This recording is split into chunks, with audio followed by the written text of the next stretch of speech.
Welcome back students. RK Physics ગુરુની અંદર ફરી પાછું આપનું સ્વાગત છે. ચેપ્ટર નંબર 9ના ટોપિકની અંદર પરાવર્તનનો એક ટોપિક આપણે અહીંયા પૂરો કરી દીધો છે. આગળના વિડીયોઝની અંદર તમે પરાવર્તન વિશે સંપૂર્ણપણે અભ્યાસ કરી દીધો છે. હવે પછીનો આપણો ચેપ્ટરનો એક બીજો એક ટોપિક છે જેને આપણે વક્રીભવન તરીકે ઓળખીએ છીએ. એના વિશે આપણે માહિતી મેળવવાના છીએ. તો વક્રીભવન છે શું? વક્રીભવન એના માટે કેટલાક નિયમો છે એની આપણને જરૂરિયાત પડશે. એના વિશે આજે આપણે માહિતી મેળવીશું. ચલો આકૃતિને પહેલા સમજી લઈએ. આકૃતિની અંદર અહીંયા એક પરાવર્તક સપાટી મૂકેલી છે.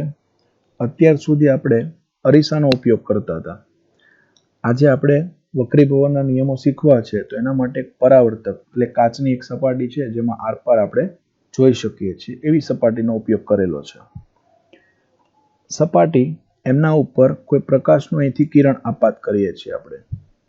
માની લો કે સપાટી એના ઉપર આપણે પ્રકાશનું કિરણ આપાત કરીએ તો આ કિરણને અહીંયા આપાત કિરણ એવું નામ આપી દીધું છે. તમે જોઈ શકો છો.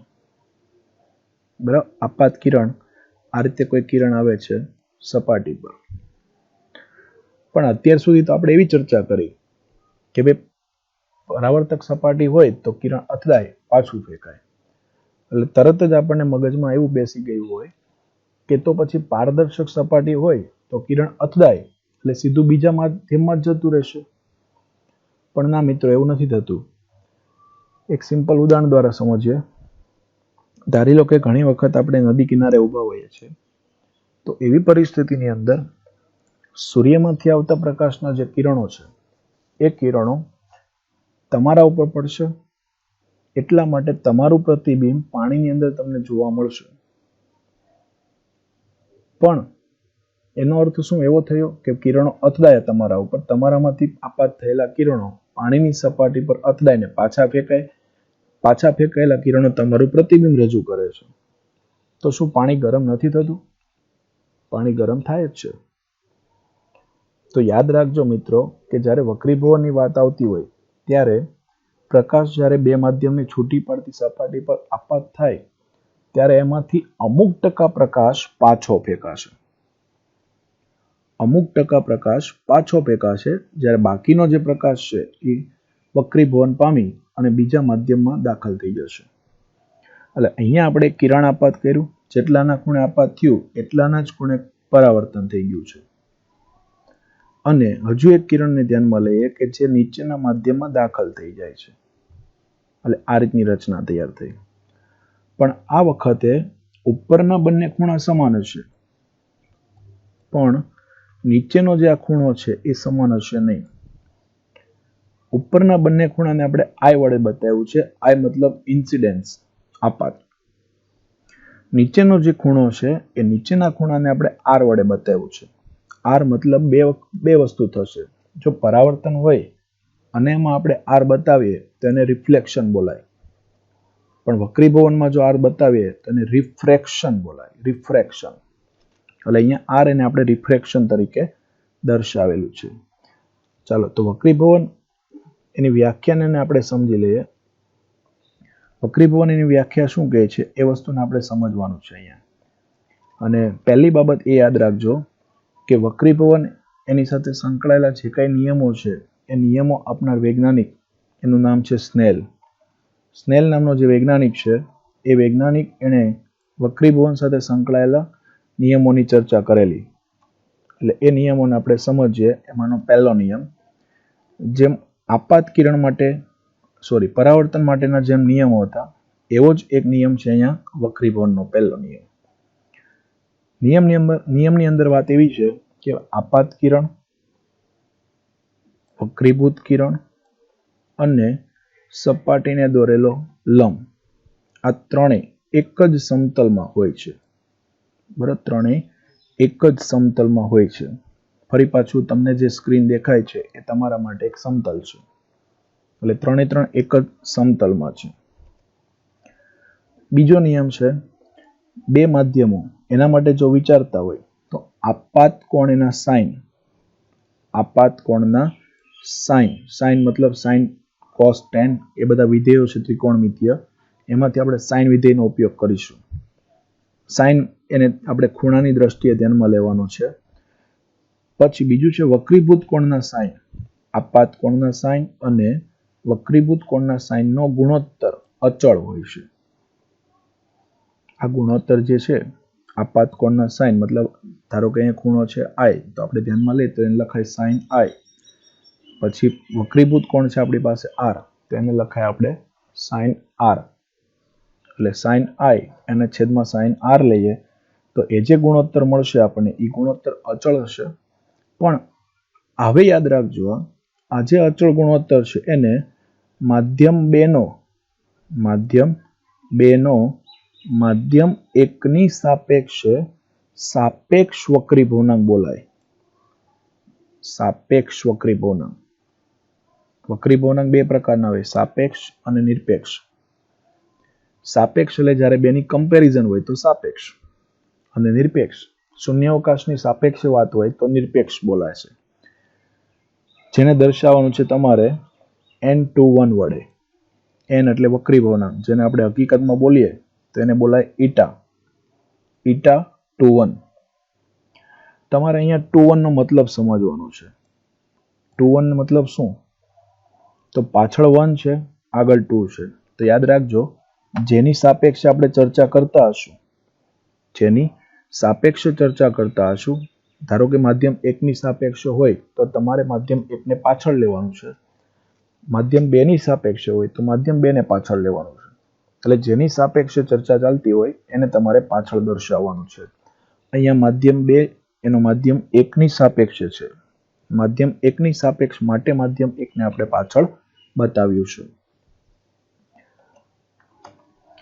ચાલો અહીંયા બતાવી દીધું છે જે sin i upon sin r is equal to n21, જે આપણે ઉપર ચર્ચા કરી એ મુજબ સૂત્ર યાદ રાખજો. ફરી પાછું કહું છું, n એટલે વક્રીભવનાંકનો સિમ્બોલ છે, ઈટા બોલાશે અને આપણે પણ એને n તરીકે પણ આપણે દર્શાવી શકીએ. એટલે આપણી પાસે અહીંયા વક્રીભવનના બે નિયમ થઈ ગયા. પહેલો જે નિયમ છે એ પરાવર્તન નિયમને મળતો આવશે. બીજો નિયમ જે છે જેને આપણે સ્નેલના નિયમ તરીકે ઓળખવાના છીએ, ફરી પાછો નિયમને થોડુંક યાદ કરી દઈએ. આપાત કોણના સાઇન અને વક્રીભૂત કોણના સાઇનનો ગુણોત્તર અચળ હોય છે. બરાબર, આ આપાત કોણ એનો જે સાઇન છે અને બીજો વક્રીભૂત કોણ એના સાઇનનો ગુણોત્તર એ હંમેશા અચળ હોય. અને એ જે અચળ ગુણોત્તર છે એને માધ્યમ 1 ની સાપેક્ષે માધ્યમ 2 નો વક્રીભવનાંક કહેવાય. કયો વક્રીભવનાંક? તો કે સાપેક્ષ વક્રીભવનાંક. પછી નીચે એમનું આપણે સૂત્ર દર્શાવી દીધું છે. એટલે આ વક્રીભવન સાથે સંકળાયેલા નિયમો છે. 2 માર્ક્સની અંદર આપણને આ પૂછી શકે છે. ચલો નેક્સ્ટ આપણે થોડુંક એના વિશે અંદર વિચારવાનું છે. વક્રીભવન સાથે સંકળાયેલી થોડી ઘણી બાબતો છે, એને આપણે સ્ટેપ બાય સ્ટેપ જોતા જઈશું. પહેલી બાબત એ છે કે વક્રીભવનાંક જે છે એ કોના ઉપર આધારિત છે? તો વક્રીભવનાંક એ બે માધ્યમને જોડતી લાક્ષણિકતા છે જે તરંગ લંબાઈ લેમ્બડા એના ઉપર આધાર રાખશે. તરંગ લંબાઈ લેમ્બડા ઉપર આધાર રાખશે. કેમ? તો કે તમારી પાસે એક સૂત્ર આવું હશે, ઈટા બરાબર c/v. નિરપેક્ષ વક્રીભવનાંક c/v. અને v તરીકે એક સૂત્ર આપણી પાસે 11મા ધોરણમાં એવું આવી ગયું છે, લેમ્બડા ઇન્ટુ f. v બરાબર લેમ્બડા ઇન્ટુ f. એટલે આ એક સૂત્ર આપણું એવું થઈ ગયું, ઈટા અને લેમ્બડા એકબીજાના વ્યસ્ત પ્રમાણમાં થઈ ગયા. એટલે તમારે યાદ રાખવાનું છે કે તરંગ લંબાઈ ઉપર આધાર રાખશે, પણ આપાત કોણ એનાથી એને કોઈ મતલબ છે નહીં. એવું નથી કે તમે ખૂણો 30 નો હોય એના જગ્યાએ 40 નો ખૂણો કરો તો માધ્યમનો વક્રીભવનાંક બદલાઈ જાય. એ વસ્તુ ખોટી છે. એટલે એના ઉપર આધાર રાખતું નથી. આધાર કોના ઉપર રાખશે? તરંગ લંબાઈ. એટલે યાદ રાખી લેજો, તરંગ લંબાઈ ઉપર આધાર રાખશે. ચાલો બીજી એક બાબતને ખાસ સમજવાની છે. આ એક બાબત છે કે માની લો કે n21 greater than 1 છે, તો એનો મતલબ એવો થઈ ગયો I greater than R. તો આ શું દર્શાવે છે? તો n21 ઈટા 21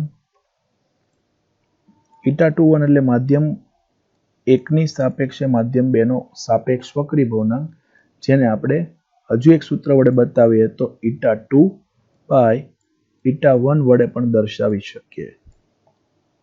હવે તમને અહીંયા જે વાત કરી છે એમાં એવું કીધું છે ઇટ n21 ગ્રેટર ધેન 1 છે. આની જે વેલ્યુ છે એ 1 કરતાં મોટી છે.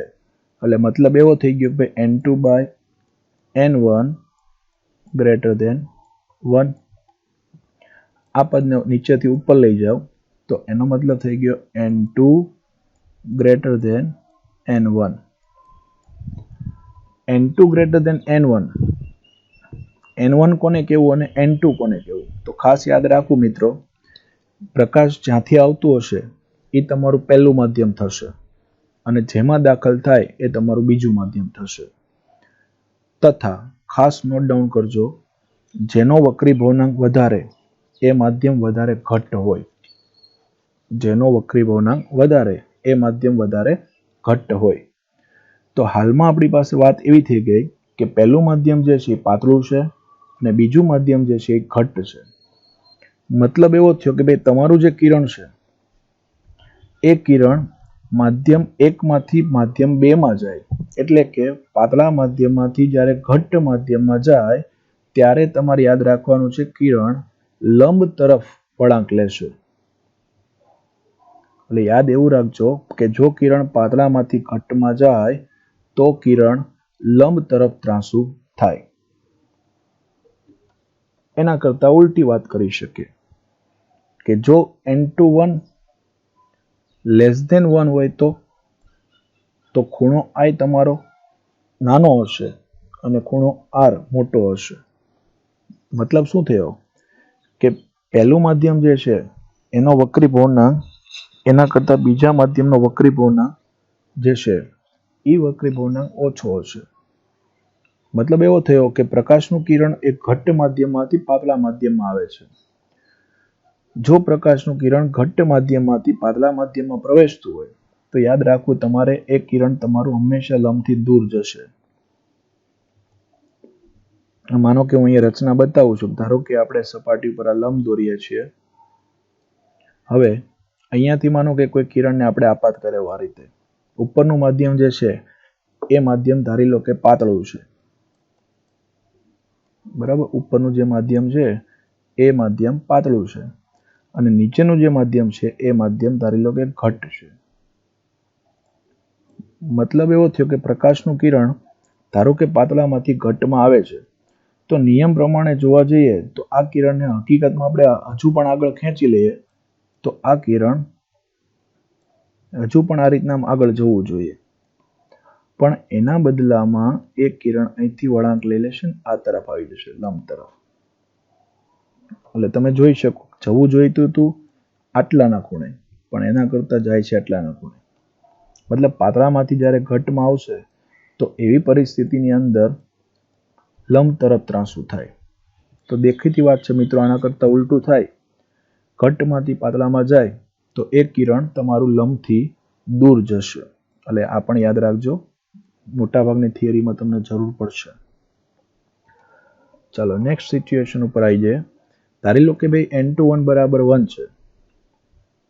n21 બરાબર 1 છે એનો મતલબ કે માધ્યમ 2 નો માધ્યમ 1 ની સાપેક્ષે વક્રી ભવનાંક કહેવાય n21 ને. તો એના કરતા ઉલટું લખીએ કે ભાઈ n12 મતલબ 2 ની સાપેક્ષે 1 નો વક્રી ભવનાંક. તો એ બંને વચ્ચેનો જો સંબંધ લખવાનો થાય તો એ સંબંધને તમે આ રીતે દર્શાવી શકશો. જો n12 is equal to 1/n21. આનું તમને અલગથી બતાવું તો n12 is equal to n1/n2 થશે. n1/n2. હવે અંશમાં જે પદ છે એને હું જવા દઉં છું છેદના છેદમાં. તો છેદના છેદમાં જવા દઈશું એટલે સંબંધ બનશે આપણો 1/n2/n1. તો આ તો થઈ ગયું સૂત્ર કોનું? n21 is equal to n2/n1.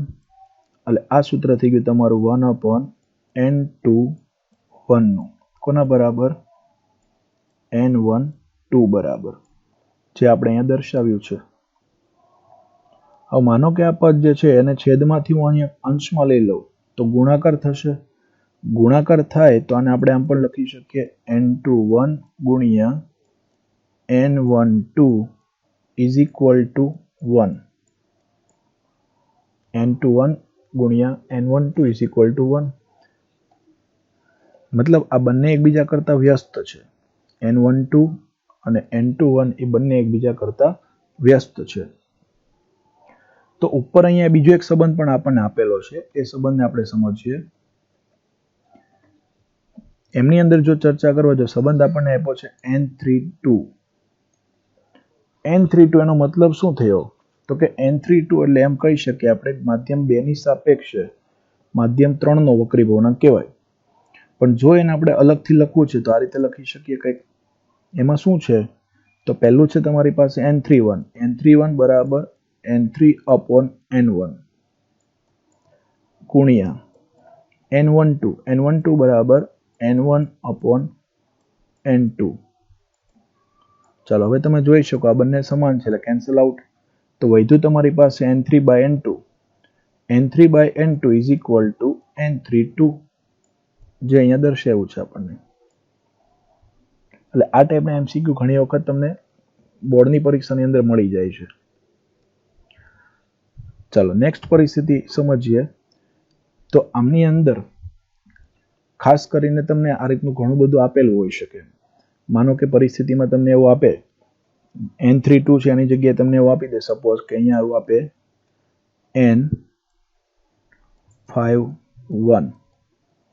જો આ ટાઈપની વાત આપે n51 તો તમે આ નામ પણ લખી શકો n54 ગુણ્યા n43 ગુણ્યા n32, એક એક તમારે ઘટતું જવાનું છે, ગુણ્યા n21. જો હવે અહીંયા 4 છે, હું તમને અલગ કલરથી બતાવું છું. અહીંયા 4 છે, અહીંયા નજીકમાં 4 છે, એટલે આ બંને કેન્સલ થવાના. કેમ?